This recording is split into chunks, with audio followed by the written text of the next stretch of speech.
राधे राधे दोस्तों, कैसे हैं आप लोग। आई होप आप सभी बहुत अच्छे होंगे और स्वस्थ होंगे। तो आज मैं जो वीडियो लेके आई हूँ वो वीडियो है कि दीपावली के दिन हम लोग जो पोटली बनाते हैं उस पोटली में हम लोग क्या क्या चीज़ों को रखते हैं। वो जो धन की जो पोटली होती है, माता लक्ष्मी की जो पोटली होती है, जो साल भर के लिए हम लोग अपने तिजोरी में रखते हैं, उसमें हम लोग क्या क्या चीज़ों को रखते हैं। तो ये जो पोटली होती है ना, ये जो व्यापारी लोग होते हैं ना, ये हमेशा अपनी तिजोरी में रखते हैं और हर साल जो चीज़ें बदलने वाली होती हैं उनको बदल लेते हैं और जो चीज़ें रखने वाली होती हैं उनको गंगा जल से स्नान कर कर अपनी पोटली में दोबारा से रख लेते हैं। तो जो चीज़ दोबारा से रखी जा सकती है और जो चीज़ नहीं रखी जा सकती, उन सब के बारे में मैं आज आपको अच्छी तरीके से मैं जानकारी दूंगी। सबसे पहले मैं आपको ये बताना चाहूँगी, जो पोटली है ना वो एक रुमाल टाइप का भी, आप कपड़ा टाइप का भी जैसे मैंने यहाँ पे लाल रंग का एक कपड़ा ले रखा हुआ, इस तरीके से भी आप बना सकते हो।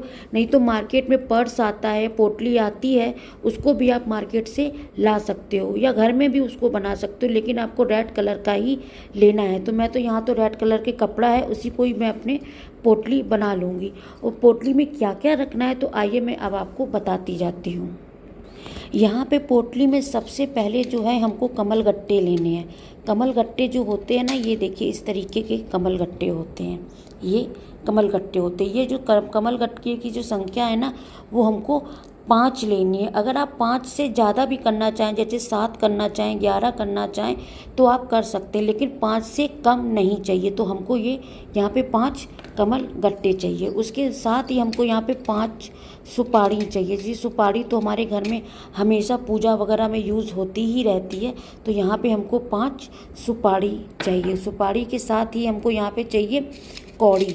ये जो कौड़ियाँ हैं ना, ये पहले हम लोगों के घर में हमेशा रहती थी। हम लोगों की दादी बाबा, हम लोगों के जो बड़े जो होते, जो नाना नानी, उन सबके पास ये कौड़ियाँ रहती थी। लेकिन अब ये सब चीज़ें कम मिलती हैं। लेकिन अगर आप चाहो तो ये आराम से हम लोगों को पंसारी की दुकान पे या तो फिर जहाँ पूजा का सामान मिलता है ना, वहाँ पे ये आराम से मिल जाती है। ये जो कौड़ियाँ हैं ना, ये माता रानी को बहुत ही पसंद है और ये धन की जो है वो एक स्रोत होता है, जिससे कि हमारे घर में ये सब चीज़ें रखने से हमारे घर में बरकत होती है, हमारे धन में बरकत होती है, हमारा घर साल भर धन दान से भरा हुआ होता है। तो ये सब चीज़ें ना माता लक्ष्मी को बहुत प्यारी हैं और ये सब चीज़ें उनकी इतनी मतलब प्रिय हैं कि ये सब हमेशा उनके पास ही रहती हैं। तो ये सब हम लोगों को पास भी पोटली में रखना चाहिए। ये है हमारा गोमती चक्र, देखिए इसको ध्यान से, ये बिल्कुल चक्र की तरीके से डिज़ाइन बनी हुई है। ये छोटे बड़े है कई तरह के आते हैं, ये भी आपको आराम से मार्केट में पंसारी की दुकान पे या फिर आपको जहाँ पूजा का सामान वगैरह मिलता है वहाँ पर मिल जाएगा। उसके बाद यहाँ पे हम लेंगे हल्दी की 2 गांठ।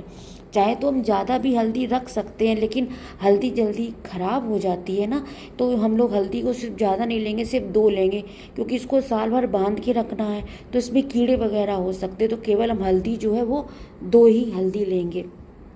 उसके साथ यहाँ पे हम लेंगे एक चांदी का सिक्का। अगर आपके पास सोने का हो या चांदी का हो या कोई भी जेवर वगैरह हो तो आप उसको रख सकते हो। देखिए जेवर वही रखिएगा जो आप इस्तेमाल ना करें, क्योंकि ये साल भर तक जो पोटली हम बांध देंगे ना वो खुलेगी नहीं। इसलिए सिर्फ कोई ऐसी चीज़ आप रखिएगा मत कि आपको उस चीज़ की ज़रूरत पड़े। तो आप केवल चांदी का जो सिक्का ही है ना, बस उसी को ही आप अपनी पोटली में रखिएगा। और यहाँ पे हम लोग थोड़ा सा धन भी रखते हैं। धन मतलब वही जो हम लोग पूजा करते हैं माता लक्ष्मी की ना, उसी धन को भी हम अपने इसमें रखते हैं। ये जो धन है ना, ये भी आप यूज़ नहीं कर सकते, ना किसी को दे सकते हैं, इसको भी आप अपनी पोटली में संभाल के रख देंगे। अब बारी आती है यहाँ पे खड़े धनिया की। धनिया जो है धन का प्रतीक है, इसलिए ये धनिया भी हम लोग अपनी पोटली में ज़रूर रखेंगे। उसके बाद यहाँ पे हम रखेंगे 5 लौंग। ये लौंग 5 रखेंगे और यहाँ साथ में ही रखेंगे 5 हरी इलायची। ये सब माता रानी को बहुत प्रिय है। ये माता रानी का सबसे अच्छी चीज़ है जो हम लोग भोग वगैरह में भी लगाते हैं, लौंग इलायची ये सब। तो ये सब चीज़ें हमको पोटली में ही रखनी है। अब देखिए ये सब चीज़ें हम लोग पोटली में कब रखेंगे, जब हम लोग दीपावली की पूजा कर चुके होंगे, मतलब पूरी पूजा हम लोग कर चुके होंगे, आरती वगैरह सब कुछ हम लोग कर चुके होंगे, तब ये सारी चीज़ों को हम पोटली में रखेंगे। उससे पहले जैसे हर चीज़ को हम लोग दिया बाती दिखाते हैं, इन सभी चीज़ों को हमको दिया बाती दिखाना है। गंगा जल से स्नान करना, छिटक के गंगा जल से इनको स्नान कराना है। धूप दीप दिखाना है, इनमें कुमकुम वगैरह और हल्दी का टीका वगैरह लगाना है।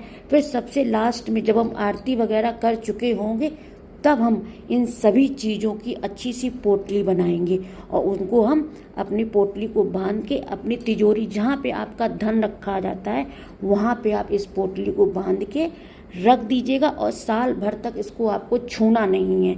ये इस तरीके की पोटली है।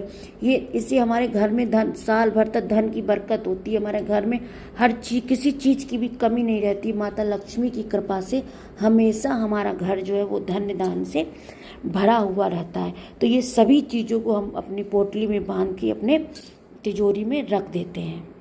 इस तरीके से हम सारे सामान को अपनी पोटली में रख लेते हैं। बिल्कुल अच्छी तरीके से ही हम इसको बांध लेंगे। और जो यहाँ पे जो हम लोग धनिया के जो दाने हैं ना, वो हम लोग थोड़े ही लेंगे, क्योंकि ये भी जल्दी ख़राब हो जाती है। तो इसको हम थोड़ा ही लेंगे और इसको अच्छी तरीके से हम लोग बांध लेंगे। और इसको हम अपने बांधने के बाद इसको हम अपनी लक्ष्मी माता के पास समर्पित करके, इसको धूप दीप दिखा के, उसके बाद आरती वगैरह करने के बाद में इसको हम अपनी तिजोरी में रख देंगे।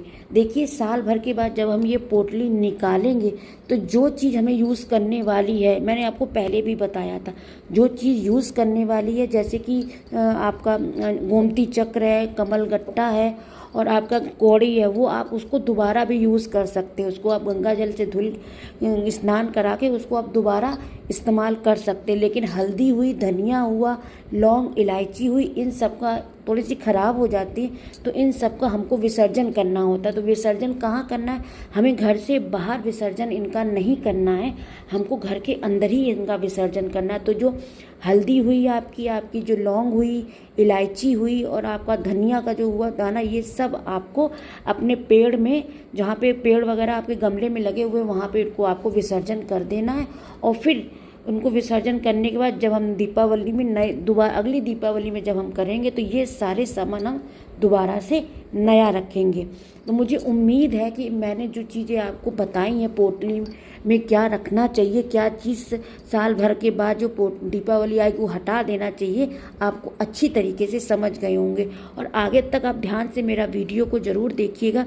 और हाँ, ये पोटली आप ज़रूर बनाइएगा इस दीपावली में। ये पोटली से हमारे घर में धन की हमेशा बरकत रहती है और हमारे घर में किसी चीज़ की कोई भी कमी नहीं रहती। माता लक्ष्मी का हमेशा आपके ऊपर और सभी के ऊपर आशीर्वाद बना रहता है। तो ये इस दीपावली ये धन की पोटली आप लोग ज़रूर बनाइएगा।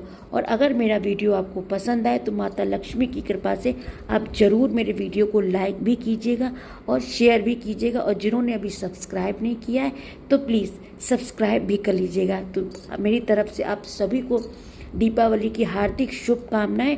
और ये पोटली आपके घर में बने और बनाएं और आप हमेशा आपके घर में धन धान की कभी भी कमी ना हो। तो मेरी तरफ से आप सभी को माता लक्ष्मी की तरफ से माता लक्ष्मी की जय। आप सभी लोग दीपावली को अच्छी तरीके से मनाएं और हमेशा स्वस्थ रहे और आपके घर में हमेशा धन से भरा हो। जय माता की।